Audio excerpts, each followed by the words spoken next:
Hello guys, may gabi sa inyo tanan guys. So karon guys natay bago nga content no. So pakita na ko karon ang akong kuan gamay nga setup sa networking or sa ato ang PIS wifi setup. So ayun guys, ano itong setup kaganina pa lang ni nako gi-rewiring guys, kay grabe kagubot ni ganina diri sa ubos. So itong rewiring kanina mo to nagputol-putol ang signal. So mo din akong gamit sa to ang main router guys. Main router from Starlink to this router no. So this is Microtech Hoplite. So 4 ports ni siya, itong ISP1 atong Ethernet port number 1 is ato ang ISP. So gamit ang switch hub. So ordinary ra ni siya pinaka low end ra ni siya nga switch hub. This is 10100 ra ni guys. 10100. So kani siya nga switch hub guys, para ra ni siya sa window. Sa atong window guys ay mga access point. And this kaning duha ka TP-Link AP guys is para po nila ni sa isa ka window no. So duha atong AP sa access point nato sa window lani sa balay. So ang isa ka TP-Link guys, this is unsay sabay model ato kalimot ko sa model 5G yung kalimot ko sa model guys. Basta kay mo ni siya ang akong gigamit. Isa ni is point to point para dito sa isa ka window guys. So butang ko og UPS guys. So nagbutang ko og UPS ay tungod ang ato ang kuryente dan atong supply is palong-palong no, sige ka brown outan sila.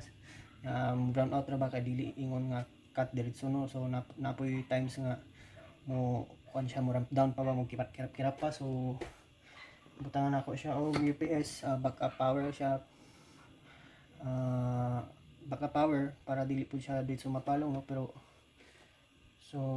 ato ang UPS guys di gid siya ingon ka supply gid og dugay no, kay gamay ra yang ampere hour sa battery. So it serves as kuan na lang siya safety no, para dili diretso maapektahan nato ang mga router. So nara pud ato ang window guys. So picture naman no. So nala tong window guys no, ko siyang giabrihan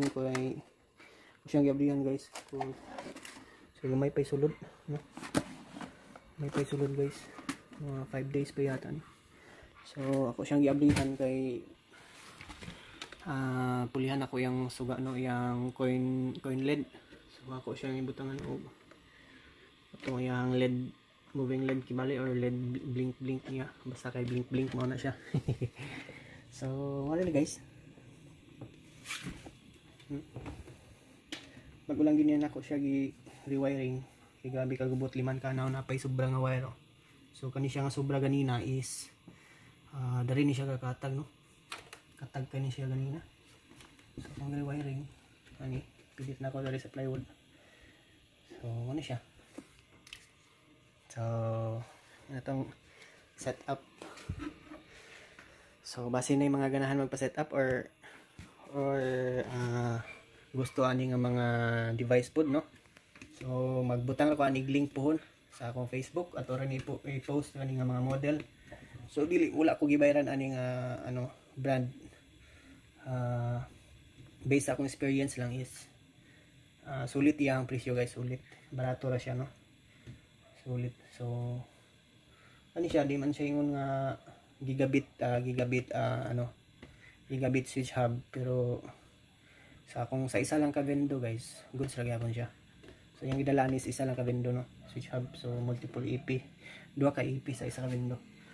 So yun. So napatay bakante nga port dani, port number 2 sa ato ang Microtech. So ako siyang ginagamit guys pang testing no, og pang testing na ako sa other routers. So marinig guys, babu.